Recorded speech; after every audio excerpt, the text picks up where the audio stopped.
Assalamualaikum warahmatullahi wabarakatuh. Waalaikumsalam warahmatullahi wabarakatuh. Bismillahirrahmanirrahim. Alhamdulillahi rabbil alamin. Wassalatu wassalamu ala ashrafil anbiya'i wal mursalin, Sayyidina wa maulana Muhammadin wa ala alihi wa ashabihil mujahidin at-tahirin. Amma ba'du, subhanaka la ilma lana illa ma 'allamtana innaka antal alimul hakim. La hawla wa la quwwata illa billahil aliyyil azim. Saudara-saudara kaum muslimin, terutama adik-adik para remaja dan pemuda yang saya cintai. Apabila seseorang akan membangun rumah, tentu saja dia akan mengadakan beberapa pilihan. Sejak dari memilih lokasi di mana rumah itu akan didirikan, sampai kepada menentukan bahan-bahan kualitas yang akan dipakainya, sampai kemudian kepada wujud dan bentuk rumah yang akan ditinggalinya. Demikianlah bahwa untuk membangun sebuah rumah yang hanya untuk menaungi kehidupan di dunia ini, kita mengadakan berbagai macam pilihan. Apalagi kalau kita akan membangun sebuah rumah tangga yang kita harapkan tidak hanya akan menaungi kehidupan di dunia ini, tidak hanya untuk kepentingan kita saja, tetapi juga untuk kepentingan anak cucu kita di belakang hari, termasuk sampai kepada hari akhirat nanti. Oleh karena itu, pada pertemuan kali ini, saya hanya ingin khusus berbicara kepada adik-adik remaja dan para pemuda, bagaimana sebaiknya memilih jodoh menurut ajaran agama Islam. Dalam Al-Quran, Allah Subhanahu wa ta'ala menjelaskan, Zuyyina linnasi hubbus syahawati minan nisa, bahwa manusia apapun jenisnya, asal dia bernama manusia, dihiasi dengan perasaan cinta kepada perempuan. Jadi sejak dahulunya secara fitrah, laki-laki senang kepada perempuan, sebagaimana perempuan pun senang kepada laki-laki. Dihiasi rasa cinta ini dalam kehidupan manusia. Dan oleh karena adanya rasa cinta, berkembanglah segala macam persoalan. Sehingga seorang ahli cinta pernah berkata, cinta adalah 5 huruf yang membuat persoalan tidak akan pernah selesai. 5 huruf yang membuat persoalan tidak akan pernah selesai-selesai. Tetapi dalam kehidupan sehari-hari sering kita saksikan bahwa cinta ini bisa mendorong, memberikan motivasi yang baik, dan cinta ini pun bisa juga memberikan dorongan yang tidak baik. Oleh karenanya, apabila cinta itu ibarat setetes embun yang jatuh di bumi yang subur, akan tumbuhlah di atasnya aneka ragam bunga-bungaan yang harum semerbak, indah mewangi, sedap dipandang orang, menebarkan rasa aman, damai, sentosa, dan begitu selanjutnya.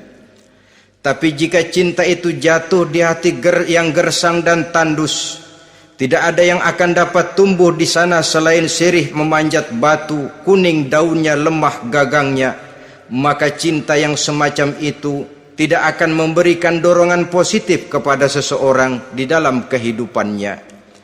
Maka lebih dahulu kita akan membicarakan cinta dalam artian yang positif ini, untuk nanti sampai kepada perempuan yang bagaimana yang harus kita cintai, atau laki-laki yang bagaimana yang harus dicintai oleh seorang perempuan.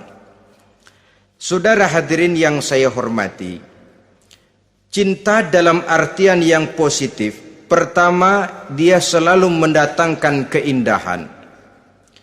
Yang kedua, cinta itu memberikan energi atau semangat untuk berjuang. Dan yang ketiga, cinta itu selalu membawa resiko dalam bentuk pengorbanan.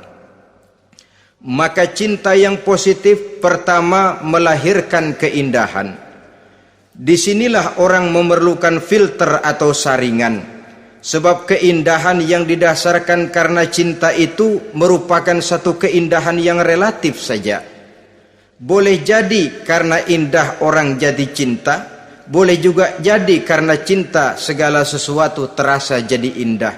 Namun bagaimanapun juga, kalau hati sudah diliputi oleh rasa cinta, segalanya akan terasa menjadi indah.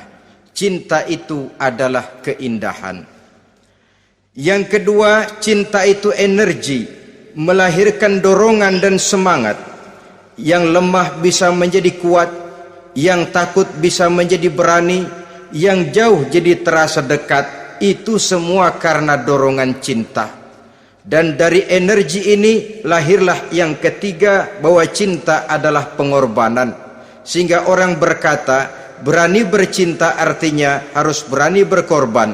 Takut berkorban, jangan bercinta. Kalau cinta ini kita salurkan kepada nilai-nilai agama umpamanya, yang pertama, cinta mendatangkan keindahan. Kita cinta kepada agama, maka apapun yang diperintahkan oleh agama akan terasa menjadi indah. Solat akan terasa menjadi indah, puasa terasa menjadi indah, zakat terasa menjadi indah, jihad pun akan terasa menjadi indah. Persis kalau kita cinta kepada seorang gadis.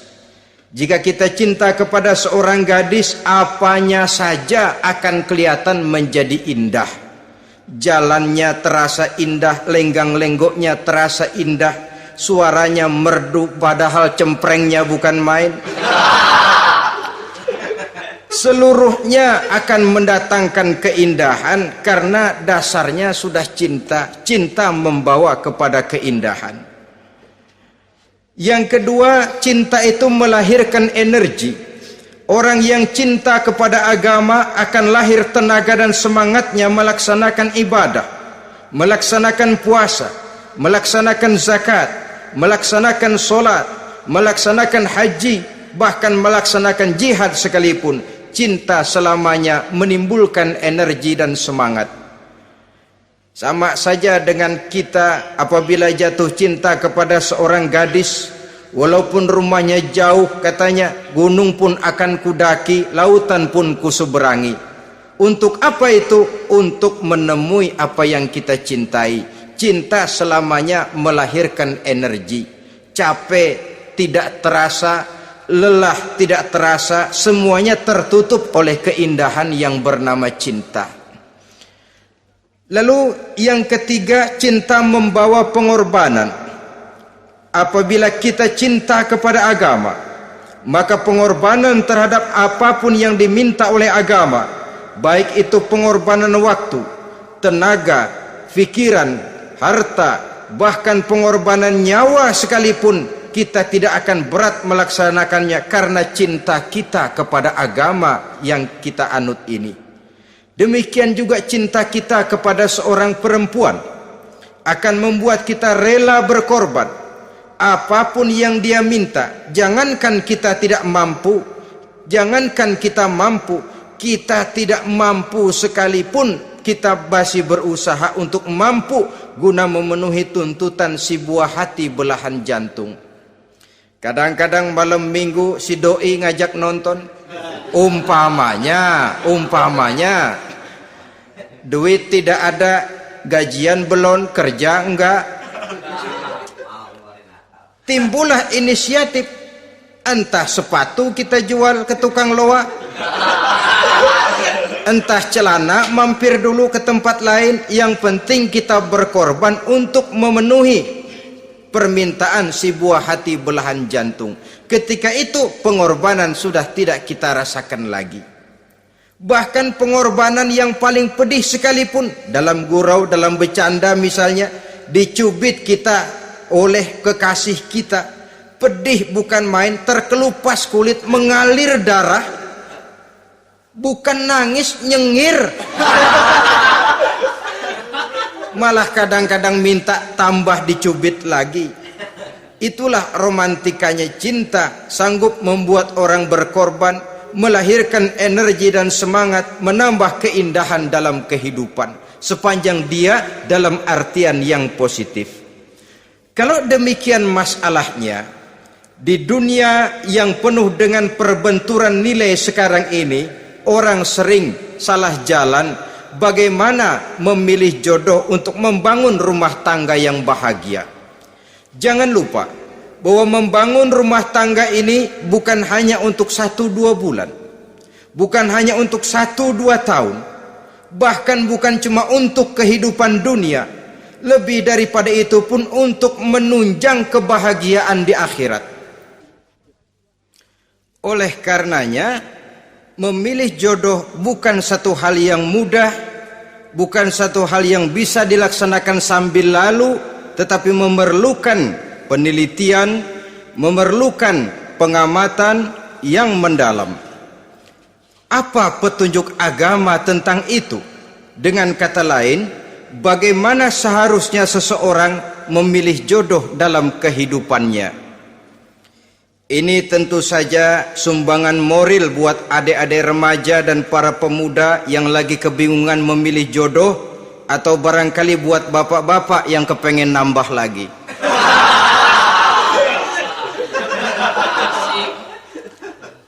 Mohon maaf kepada ibu-ibu, saya tidak menganjurkan, cuma ngajarin. Yang pertama, menurut Nabi, nikahilah perempuan itu karena rupanya, karena hartanya, karena keturunannya, dan karena agamanya. Ada 4 motif utama di sini. Pertama, memilih jodoh, lihatlah rupanya. Lagian siapa yang kepengen dapat jodoh rupanya nggak karu-karuan? Cari rupa yang cantik, indah, dan menawan. Namun jangan lupa, saya katakan di zaman di mana sering terjadi benturan nilai seperti sekarang ini, orang sulit untuk mendapatkan keaslian. Di mana teknologi sudah sedemikian canggih, di mana ilmu kedokteran sudah sedemikian maju, maka berbagai macam rupa bisa dibentuk dengan apa yang dinamakan operasi plastik misalnya. Yang pesek bisa dibikin mancung, kuping yang kelebaran bisa dibikin sedang, pipi yang kembung sebelah bisa dibikin rata, janggut yang tidak menarik bisa dibikin bak lebah bergantung katanya. Oleh karena itu, kalau pilihan hanya tertuju kepada rupa yang cantik saja semata-mata, kita sudah melakukan satu kesalahan yang sangat besar. Sebab apa? Diperingatkan oleh Nabi melalui hadis Ibnu Majah, Bazar dan Baihaqi dari Ibnu Umar. Janganlah kamu kawini seorang perempuan karena kecantikannya, sebab kecantikan boleh jadi akan mencelakakan. Jangan juga kamu kawini perempuan karena hartanya, sebab kekayaan biasanya akan mendatangkan kesombongan. Tetapi kawinilah karena agama dan akhlaknya, karena itulah yang akan membawa kepada kebahagiaan. Saudara-saudara kaum muslimin, terutama adik-adik remaja dan para pemuda, dikala usia puber, apalagi mata baru terbuka, awal balik namanya, remaja sering kehilangan filter. Pokoknya asal ngelihat rupa yang sudah lemot, denok, geboy, pikiran pun hanyut, malam terkenang, siang terbayang, tidur tak nyenyak, makan tak enak katanya, selalu terbayang wajah si doi. Dikala itu orang kehilangan pertimbangan bahwa rupa yang cantik kadang-kadang sering menipu. Diriwayatkan oleh Imam Ibnu Abbas, satu hari ketika sedang kumpul dengan para sahabat, lewatlah orang dengan potongan potongan orang kaya. Kelihatan kan, orang kaya sama orang miskin jalannya aja lain kan? Jalannya saja, jangan gaya hidupnya, jalannya saja lain. Lewat dia, Rasul bertanya kepada seorang sahabat, menurut pendapatmu bagaimana orang yang lewat itu? Kata sahabat, oh yang lewat ini ya Rasul, kalau dia meminang perempuan pasti diterima. Kalau dia menolong orang pasti berhasil. Kalau dia ngomong pasti didengerin. Kenapa? Orang kaya. Orang kaya ya Rasul. Kalau dia minang, perempuan mana yang kagak bisa menerima kalau dipinang oleh orang kaya, biar mukanya udah belipet kayak dompet tanggung bulan. Kalau memang duitnya banyak, nggak kelihatan tuh muka yang belipet, yang kelihatan duit. Kalau dia nolong orang, pasti berhasil apa yang dia tolong itu. Kalau dia ngomong, pasti didengerin orang, walaupun omongannya biasa-biasa saja. Kenapa? Orang lihat penampilannya. Sudah, ketika orang itu lewat, beberapa lama kemudian lewat lagi seseorang yang kelihatannya miskin. Rasul tanya lagi, kalau orang ini, bagaimana pendapat kamu? Wah, potongan begini sih Rasul. Kalau dia minang, orang tolak. Siapa yang mau kawin sama kere begini? Kalau dia nolong orang, pasti nggak berhasil. Kalau dia ngomong, kagak bakalan ada yang mau dengerin. Siapa yang mau dengerin orang susah ngomong?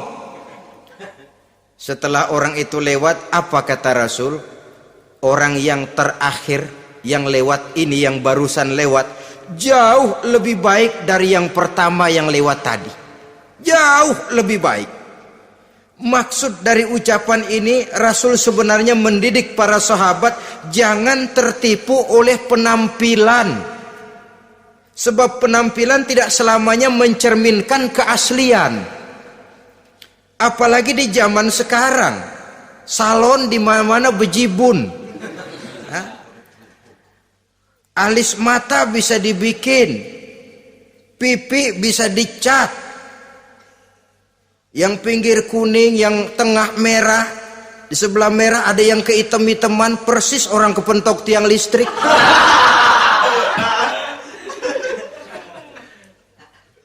Kecantikan yang artifisial, kecantikan yang bukan alami. Karena itu silakan saja cari yang cantik, tapi jangan terpaku sampai di situ.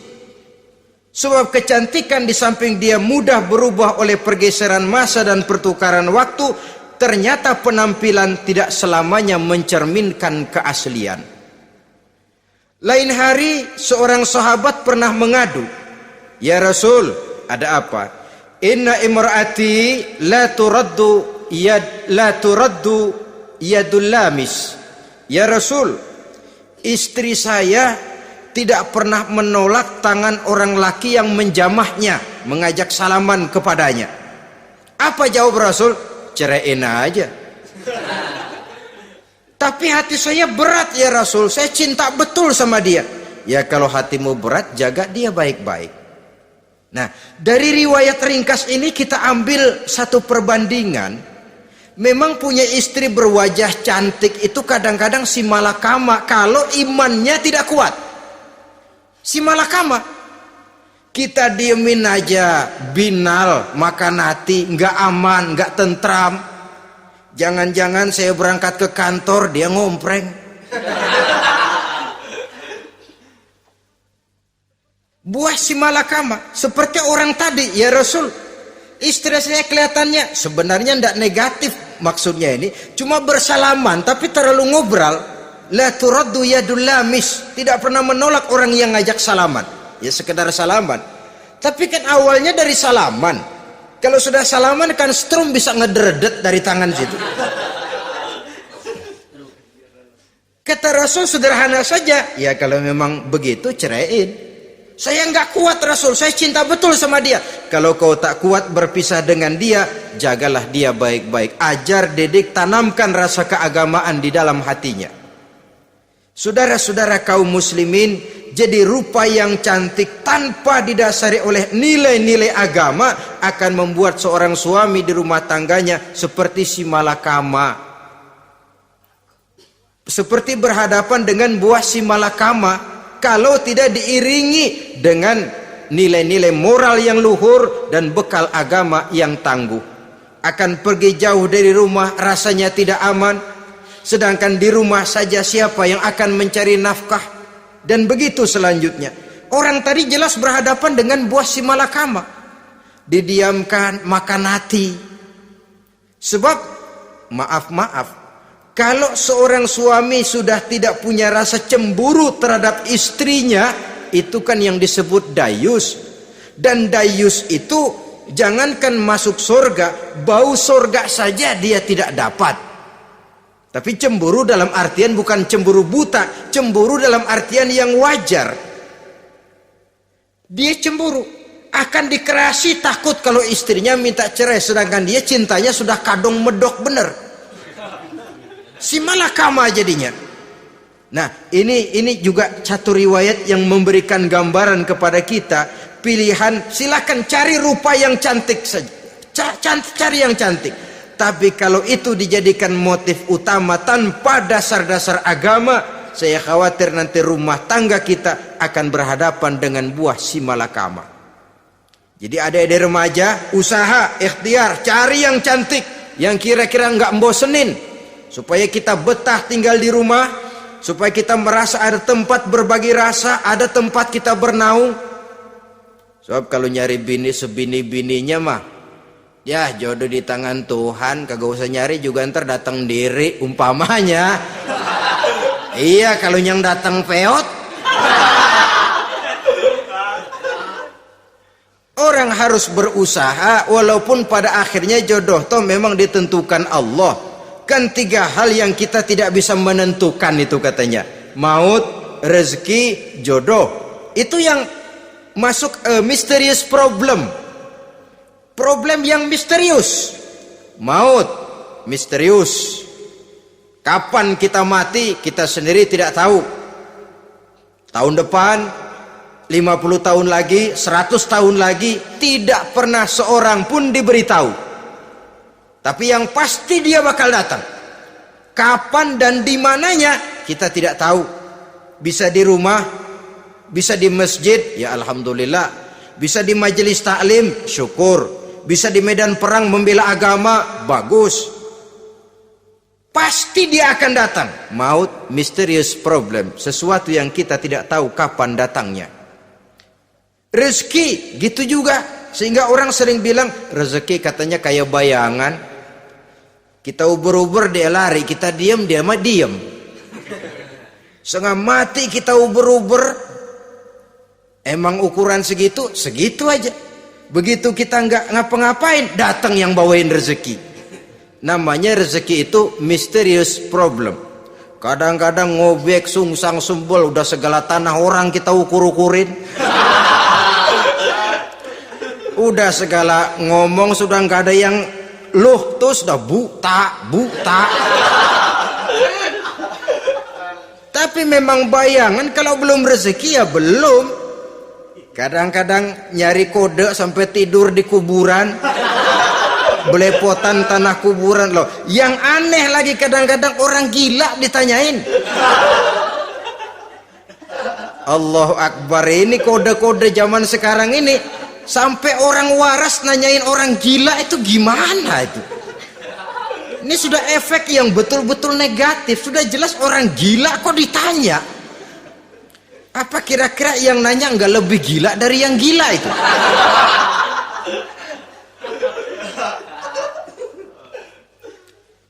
Saudara-saudara kaum muslimin, terutama adik-adik remaja dan para pemuda, jadi silakan saja cari rupa yang cantik, karena dia akan jadi tautan hati, buah hati belahan jantung, tempat kita berbagi rasa, tempat kita pulang dan tinggal di rumah tangga kita.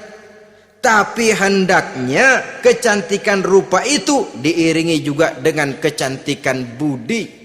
Karena itu cari rupa yang cantik. Ini pilihan utama. Yang kedua, kata Nabi, harta, cari yang kaya. Tetapi jangan lupa, jangan dijadikan pilihan utama, karena kekayaan sering mendatangkan kesombongan. Apalagi kalau seorang pemuda mendapat istri orang kaya. hidupnya dimodali oleh istrinya, maka biasanya wibawanya sebagai seorang suami akan hilang. Akhirnya komando di tangan istri. Dikala itulah suami tidak lebih daripada prajurit yang taat kepada komando istrinya. Padahal menurut konsep Quran, ar-rijalu qawwamuna 'alan nisa, laki-laki diciptakan sebagai pembimbing bagi perempuan. Kalau nanti suatu saat terjadi benturan, sedangkan modal diberikan oleh istri, terjadilah pengungkitan. Kata istrinya apa? Lu jangan bertingkah, lu kan kawin sama gue, modal lu kolor doang.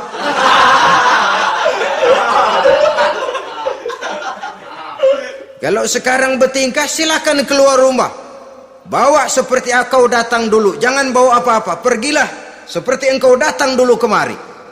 Hilanglah wibawa seorang suami. Suami kalau udah digentak sama istri begitu, ngelempuruk kayak ayam sampar. Di mana lagi letak wibawanya? Harta sering mendatangkan kesombongan. Oleh karena itu, walaupun diperintahkan cari yang keturunan orang kaya, tapi maksudnya jangan dompleng. Sebab kepribadian seorang suami akan ditentukan oleh sifatnya sendiri. Keberadaannya ditentukan oleh karya dan perbuatannya sendiri. Itulah yang akan menampilkan kepribadian dia dalam kehidupan di masyarakat ini. Saudara-saudara kaum muslimin, terutama adik-adik remaja dan para pemuda, kan kadang-kadang di zaman sekarang kan kelas-kelas gigolo, playboy ya, nyari tante-tante kesepian, mejeng-mejeng di pinggir-pinggir jalan dengan harapan apa? Ya barter lah, tukar tambah, nah, supaya dapat rokok, dibelikan pakaian, motor dan sebagainya. Tapi yang jelas hilang harga diri sebagai laki-laki, dan itu yang paling mahal. Kalau seorang laki-laki sudah kehilangan harga diri, apalagi yang bisa dibanggakan dalam kehidupan ini? Apa artinya naik mobil kalau kepala tertunduk ke bawah? Apa artinya jalan di tengah masyarakat kalau kita tidak bisa menengadah dengan satu kebanggaan? Hilangnya harga diri merupakan kehancuran awal dari sebuah pribadi yang untuk jangka panjang kita tidak akan bisa lagi berbuat banyak. Tanpa harta orang memang sulit untuk bahagia, tapi harta semata-mata bukan merupakan jaminan bahwa orang lantas akan bahagia. Saya barangkali harus berkata, banyak orang miskin yang kaya, tapi tidak sedikit orang kaya yang miskin. Saya ulangi ini, banyak orang miskin yang kaya, tetapi tidak sedikit orang kaya yang miskin. Nah, bagaimana pengertiannya? Orang miskin yang kaya, materinya sederhana, peralatan rumah tangganya sederhana, tapi hatinya kaya. Oleh karena hatinya kaya, jiwanya lapang. Sebaliknya, orang kaya yang miskin, di tengah kelimpahan materi yang berlimpah, segalanya serba ada, hatinya yang miskin. Kelimpahan materi tidak akan sanggup mengobati kemiskinan hatinya. Sehingga di tengah kehidupan yang serba ada, dia masih merasa kurang, maka dia tidak pernah cukup.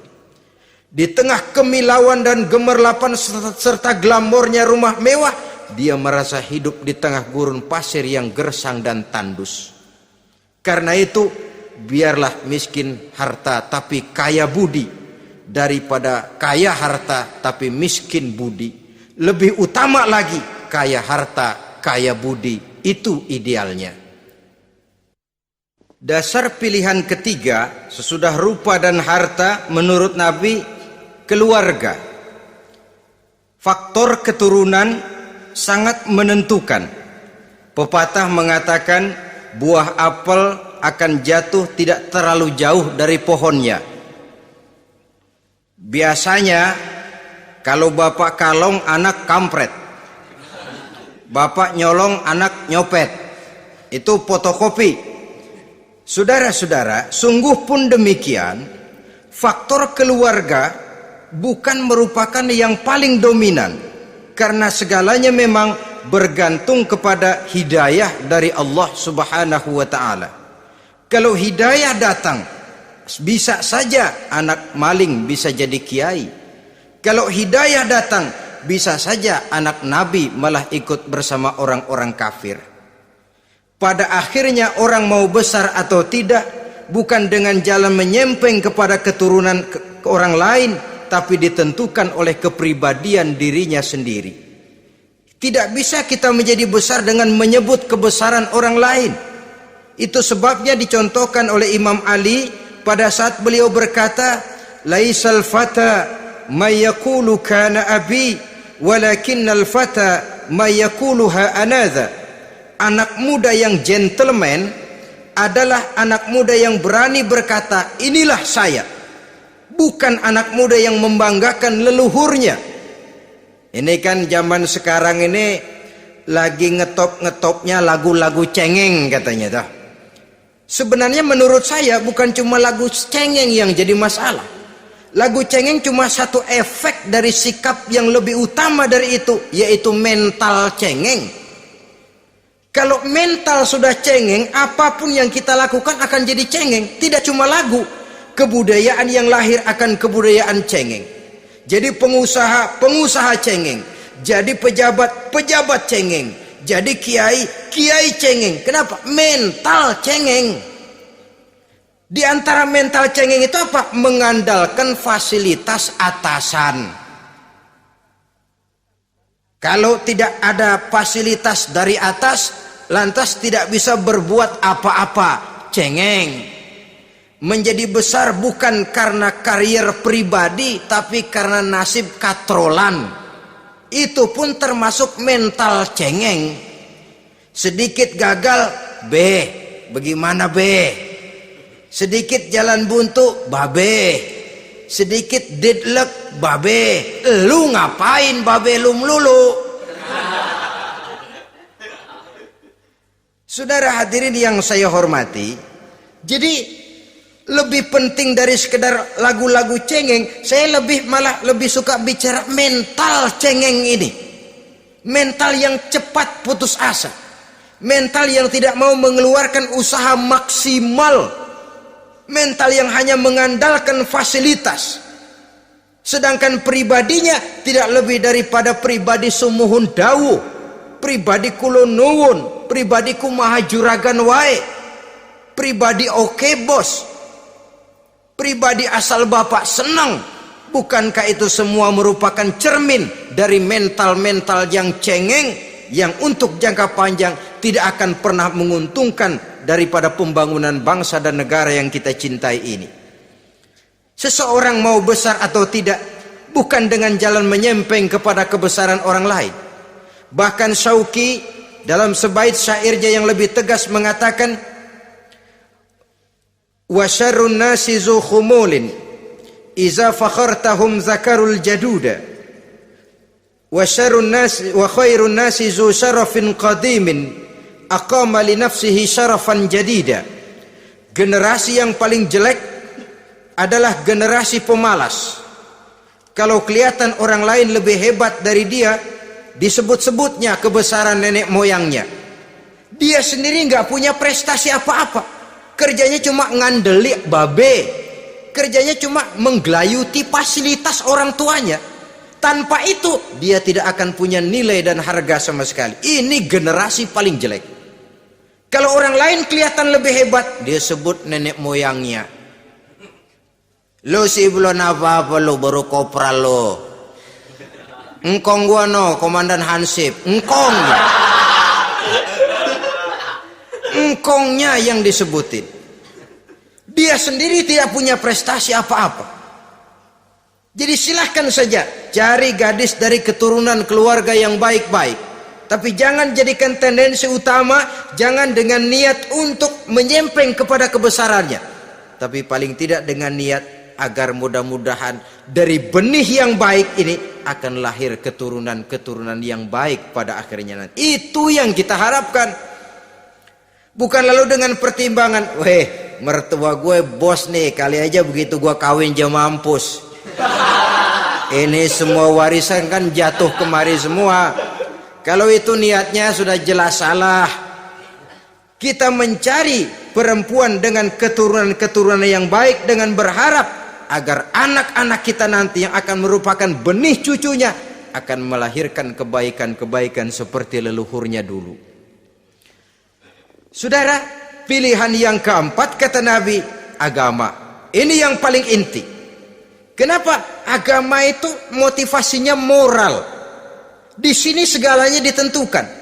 Rupa yang baik, harta yang banyak, keluarga yang luhur.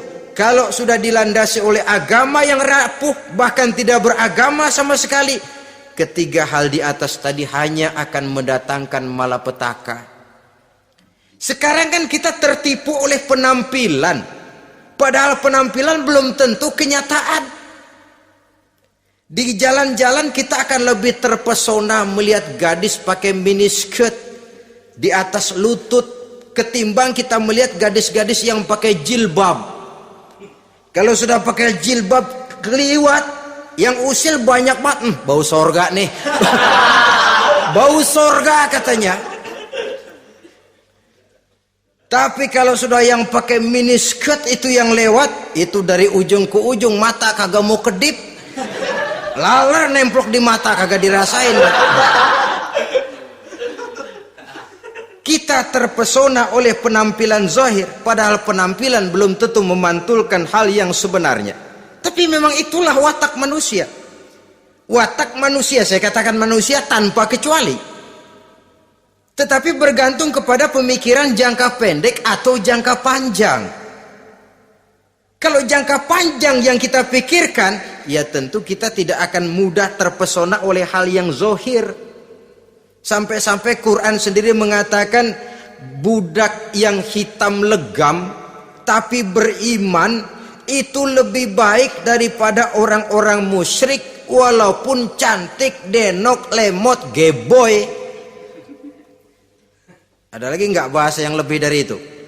Cantik, denok, lemot, geboy, bahenol, nerkom. Tapi kafir masih lebih baik budak yang hitam legam sekalipun kalau dia beriman. Kenapa? Rumah tangga untuk jangka panjang. So itu Islam tidak membolehkan kawin campuran dengan lain agama. Walaupun ada ayat yang mengatakan boleh kawin dengan ahlul kitab, tapi sebagian mufassir menjelaskan bolehnya kawin dengan ahlul kitab itu dalam kondisi darurat. Dalam kondisi normal tidak bisa. Kenapa? Kalau sudah berlainan agama, akan terjadi kerancuan rumah tangga untuk jangka panjang. Bagaimana membina dalam keharmonisan di rumah tangga? Bagaimana nasib anak-anak nanti? Kadang-kadang ada keluarga, kami sih keluarga modern. Anak-anak kami berikan kebebasan untuk milih agama apa saja. Bapaknya Islam, istrinya Kristen, anaknya ada yang Hindu, Buddha. Bagus nih, keluarga pecel namanya. Bagaimana keluarga modern bisa seperti itu? Padahal seorang suami bertanggung jawab di hadapan Allah. Dia akan ditanya tentang istrinya. Dia akan dimintakan pertanggungan jawab tentang anak-anaknya. Kalau istri kita berlainan agama, mungkin terjadi pengkaplingan. Pokoknya kalau anak perempuan ikut ibu, anak laki ikut bapak.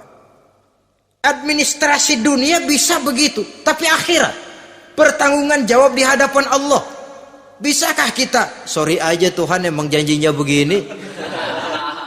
Saudara hadirin yang saya hormati, oleh karena itu budak legam hitam kalau beriman masih lebih baik daripada orang-orang yang tidak beriman walaupun cantik dan mempesona. Kenapa? Ini faktor agama.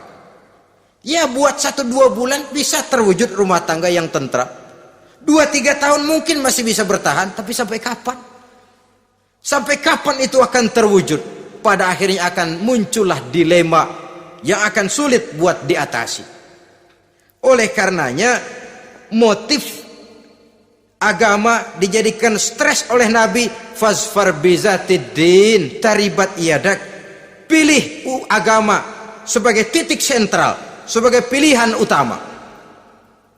Kalau agamanya kuat, walaupun rupanya sederhana, tapi karena nilai agamanya kuat, dia bisa menyenangkan hati suaminya. Dia bersolek untuk kepentingan suaminya. Dia taat kepada suaminya. Harta, dia anak orang kaya untuk membantu perjuangan suaminya. Tapi kalau tidak ada modal agama, rupa yang cantik bisa menyengsarakan suami. Apalagi kalau suami kere. Istrinya sudah cantik, kaya ataupun tidak kaya kadang-kadang. Udah, suaminya suruh ngempuk di rumah, bininya yang kerja. Ya kalau kerja mendingan kalau dikerjain itu.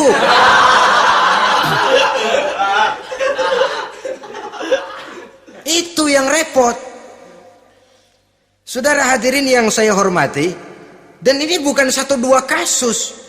Alangkah malangnya kalau sudah terkena hal seperti itu. Akhirnya seperti pengaduan sahabat kepada Rasul tadi. Mau diceraiin, cinta saya udah medok benar Rasul. Enggak diceraiin, hati saya ngebet, pegel. Si malakama akhirnya. Jadi oleh karenanya agama. Kalau dia cantik, walaupun miskin, agamanya kuat, dia bisa memelihara kehormatan diri. Dia kaya, agamanya kuat, hartanya disalurkan di jalan Allah. Karena itu, agama jadikan pilihan utama. Dan ukuran agama itu bukan cuma jilbab loh. Ya kadang-kadang ada juga yang jilbabnya nggak pernah lepas, tapi kadang-kadang akhlaknya lebih binal dari yang kribo. Ada cuma sekedar kamuflase saja, itu pun penampilan, sekedar penampilan saja. Cuma dari segi aurat ya memang lebih baik dan lebih utama, dan saya kira lebih mengundang penasaran toh. Duren kalau udah dibuka kan kelihatan isinya, emang udah begitu, udah. Tapi kalau masih rapat, itu yang rasanya kita pengen buka. Timbul tantangan, gue pengen tahu isinya. Rasanya juga begitu. Sama saja dengan baju, kalau dibungkus rapat di plastik, ditaruh di etalase, adanya di toko mau serba ada, tahu kita barang mahal nih. Biar punya duit, kita mau nawar ragu-ragu, takut nggak cukup. Tapi kalau barang sudah dibuka di jalanan, diobral di pinggir jalan, murahan, 1.003 masih dicampur odol. Yang begitu sih biar nggak punya duit, kita berani banget tanya, nawar, megang lagi nyemek. Berat duit nih bang. Kenapa? Barang sudah terbuka. Jadi saudara-saudara, syukur kalau keempat-empatnya ini jodoh terkumpul dalam jodoh yang saudara cari. Sudah rupanya cantik, kaya, keturunan orang baik-baik, agamanya kuat. Nah, surga dunia tuh. Yang begitu cari. Kalau ada yang begitu, saya juga mau nambahin satu lagi.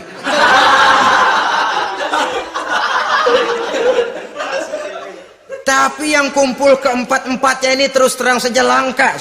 Makhluk langka ini. Kadang-kadang cantik, kaya, keluarganya hebat, agamanya nol, akhlaknya kayak setan.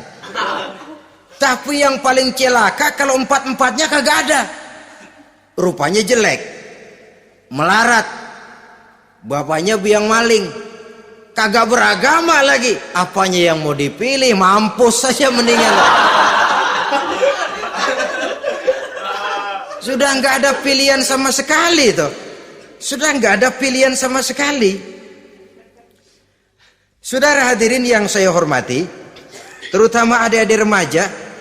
Nah, lalu apa motivasi agama dalam pembinaan ini apa? Agama ini kan memberikan contoh bahwa perempuan yang baik itu, yang kita ingin jadikan dia sebagai ideal dalam pencarian jodoh, tandanya 3. Iza ra'aitaha sarratka, kata Nabi. Kalau dipandang, dia bisa menggembirakan kamu. Kan ini yang penting buat seorang suami. Kalau saudara nanti jadi suami, punya istri yang jadi partner setia mendampingi suaminya. Kalau dilihat nggak bosenin, Kenapa? Dia berdandan untuk nyenangin hati suaminya. Enggak bosenin. Kan kadang-kadang ada bini kalau kita pulang demek aja fotonya.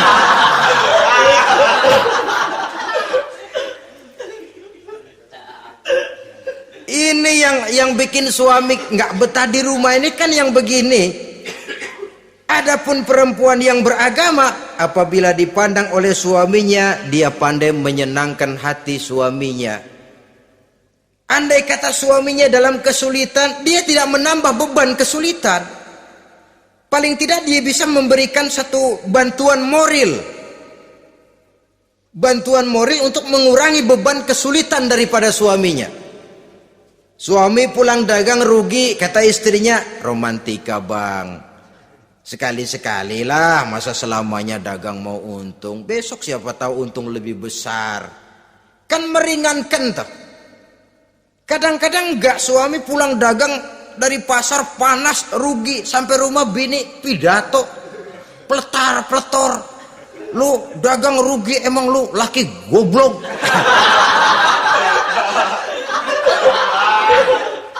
Sudahlah di pasar rugi, di rumah digoblok-goblokin. Ini nanti kena penyakit broken home yang begini ini. Padahal kesuksesan di kantor, kesuksesan di pasar, kesuksesan di medan tugas selalu dimulai dari kesuksesan dan ketenangan dari rumah tangga. Dia berhias untuk kepentingan suaminya, tidak terlalu berlebihan, dan suaminya pun pandai menghargai istrinya dengan kata-kata yang menimbulkan gairah dan semangat. Melihat istrinya bersorak, kamu makin cantik saja. Jangan juga kadang-kadang suami ketus, ngelihat daksu pulang kantor, lihat suaminya, istrinya dandan rapi, tumben lu mau bekasin apa? Mau bekasin katanya. Artinya apa ini? Pandai mengembirakan, bisa tenggang rasa, bisa berbagi rasa. Sehingga suami merasa ada tempat dia bertukar pikiran, ada tempat dia membicarakan persoalan. Dialog dalam kehidupan berumah tangga itu sangat diperlukan. Iza ra'aitaha sarratka, kalau dipandang dia sanggup mengembirakan kamu. Dikasih uang 500 senyum, 5.000 pun ketawa, menggembirakan. Dia bisa taruh kata hatinya kesel, tapi mulutnya senyum. Nah ini yang sulit ini. Senyum tapi kesel, kesel tapi senyum. Kadang-kadang istri itu kan kalau sudah kesel, suami pulang nggak bisa dia menyembunyikan kekesalannya. Dari jauh suami sudah lihat ini yang nyambut, ini bemo ini. Udah monyong serem. Saudara hadirin yang saya hormati, yang kedua, bila diperintah dia taat. Ini pengaruh agama. Sehingga Nabi mengatakan, "Lau amartu li ahadin ayyasjuda ila ghairiha, la amartul mar'ata litasjuda ila zawjiha likibari haqqihi 'alaiha." Andai kata saja boleh aku memerintahkan manusia untuk sujud kepada sesama manusia, pastilah aku perintahkan perempuan untuk sujud kepada suaminya. Kenapa? Karena besar hak suaminya kepada dirinya. Untung sujud kepada manusia tidak boleh. Andai kata boleh, perempuan disuruh sujud sama suaminya. Ini tidak perlu sampai sujud, cium tangan saja minta ridho suami. Kadang-kadang perempuan sekarang berat. Paling banter setahun sekali lebaran doang. Laki pulang sembahyang tubruk, cium tangan minta ridho, nangis segala macam. 3 hari habis lebaran beras habis, monyong aja lagi.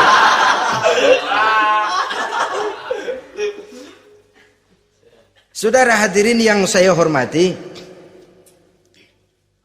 yang ketiga, akibat pengaruh agama, dia sanggup memelihara kehormatan diri dan sanggup menjaga harta suaminya. Memelihara kehormatan diri baik pada saat suaminya di rumah atau pada saat suaminya tidak ada di rumah. Satu riwayat, seorang sahabat akan pergi perang jihad di fi sabilillah. Ketika mau berangkat dia bilang kepada istrinya, saya mau berangkat perang. Kalau saya belum pulang kamu jangan keluar rumah. Baik bang. Pergi istrinya, pergi suaminya jihad. 1 minggu, 2 minggu berlalu, belum juga pulang. Satu hari datang utusan dari rumah orang tua si istri ini. Assalamualaikum bu. Waalaikumsalam. Ada apa? Ada berita kurang enak bu. Orang tua ibu sakit parah. Mohon tolong ditengokin. Apa kata si istri? Maaf saja, suami saya belum pulang dari medan perang. Saya belum dapat izin keluar rumah kalau dia belum pulang. Tolong sampaikan maaf saya kepada orang tuanya. Pulanglah utusan tadi. Besok balik lagi. Bu, ada apa? Udah Senin Kemis. Napasnya sudah sampai tenggorokan. Tolong tengokin buat terakhir kalinya bu. Suami saya belum pulang. Dia pesan kalau dia belum pulang saya jangan keluar rumah. Saya nggak bisa tengokin orang tua saya. Salam maaf saja. Pulang utusan itu. Besok balik lagi. Bagaimana? Sudah meninggal bu. Mau dikubur. Tengokinlah buat terakhir kalinya. Suami saya belum pulang. Saya belum berani keluar rumah kalau suami saya belum pulang. Itu janji saya sama suami saya. Pulanglah utusan ini ngadu kepada Rasulullah sallallahu alaihi wasallam. Ya Rasul, ini perempuan kelewatan benar. Dari orang tuanya sakit sampai sekarat, sampai mati, sampai dikuburin dia nggak nengokin. Memangnya kenapa? Suaminya katanya pergi jihad dan suaminya tidak mengizinkan dia keluar rumah kalau si suami belum pulang. Apa jawab Rasul? Marahkah beliau? Tidak, beliau senyum. Apa katanya? Dosa orang tua yang meninggal ini telah diampuni oleh Allah karena dia punya anak perempuan yang begitu taat kepada suaminya. Allahu Akbar. Dosa orang tua yang sudah meninggal itu diampuni oleh Allah karena dia punya anak perempuan yang begitu taat kepada suaminya. Ketaatannya kepada suaminya menyebabkan dosa orang tuanya diampuni oleh Allah Subhanahu wa taala. Suami pergi jihad, orang tua sakit keras, tidak berani dia keluar rumah. Itu tandanya bisa menjaga kehormatan diri. Kalaupun satu saat suaminya manggil, bu tolong ambilin uang di dompet. Dompetnya dibawa, bang ambil saja sendirilah, nanti salah ambil lagi saya. Kadang-kadang enggak, suaminya pergi mandi, dompet berantakan. Saudara hadirin yang saya hormati, ini motivasi agama. Jadi kecantikan zahir yang diimbangi dengan kecantikan batin oleh karena pengaruh agama tadi. Kalau sudah kemari, orang enggak perlu mikir-mikir operasi plastik, bikin yang pesek jadi mancung supaya orang tertarik. Bikin belakang yang kurus jadi menarik. Tidak. Orang tidak perlu lagi pakai susuk-susukan, dipasang di bibir supaya kalau senyum orang gempor, supaya kalau ngomong orang percaya, dipakai di kuping supaya macam-macam. Tidak perlu lagi pakai jompa-jampe, pelet-peletan supaya kalau diludahin orang ngikut. Nggak perlu lagi. Kenapa? Cinta itu nature, sesuatu yang alamiah, yang tidak bisa dipaksakan. Dia kudrati, karunia dari Allah. Tidak bisa cinta dipaksakan. Kalaupun bisa, dengan ilmu pelet, oh saudara bisa membuat orang jatuh cinta, ya 2-3 hari, 4-50 hari.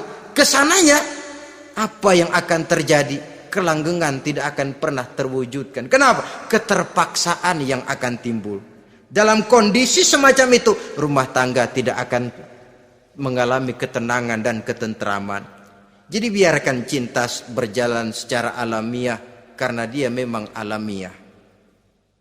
Saudara-saudara, nah sekarang kalau sudah ketemu nih, yang 4 tadi, rupa cantik, keturunan boleh, kaya lumayan, agama kuat. Apa yang harus kita cari? Apa yang harus kita lakukan? Apa pakai pepatah anak sekarang? Aku lihat, aku pikat, aku dapat, aku sikat, aku minggat. Bangsat.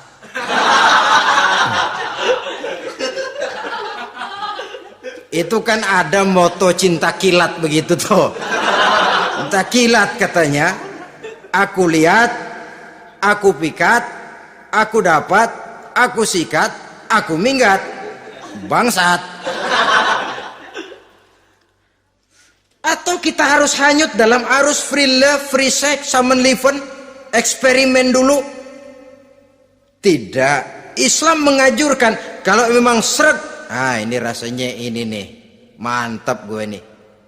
Apa yang diajarkan oleh Islam selanjutnya? Meminang, saudara-saudara. Meminang adalah langkah awal untuk mengikat tali pernikahan. Diizinkan meminang, dan di dalam meminang pun diizinkan untuk melihat. Cuma kalau boleh, ya syaratnya itu waktu melihat itu jangan sampai ketahuan si perempuan yang akan kita pinang itu. Untuk apa kita meminang? Pertama untuk yakin bahwa perempuan yang kita inginkan ini sudah kumpul syaratnya itu, tidak ada cacatnya. Yang kedua, untuk memperkuat tekad hidup berumah tangga, diperlukan meminang. Adapun adat itu berbeda. Tapi bahwa konsep meminang itu dalam Islam ada, itu jelas. Ya kalau mesti bawa pisang raja, pakai roti buaya, pakai martabak segede ban mobil truk segala macam, itu adat saja, ya. Tapi yang real meminang itu ada dalam Islam. Nah, bagaimana adab meminang? Setelah kita tahu anak ini cantiknya ya, keturunan baik, ya kekayaannya lumayan, agamanya kuat, pinanglah dia. Caranya boleh lihat langsung. Lihat langsung kalau bisa tanpa setahu si perempuan.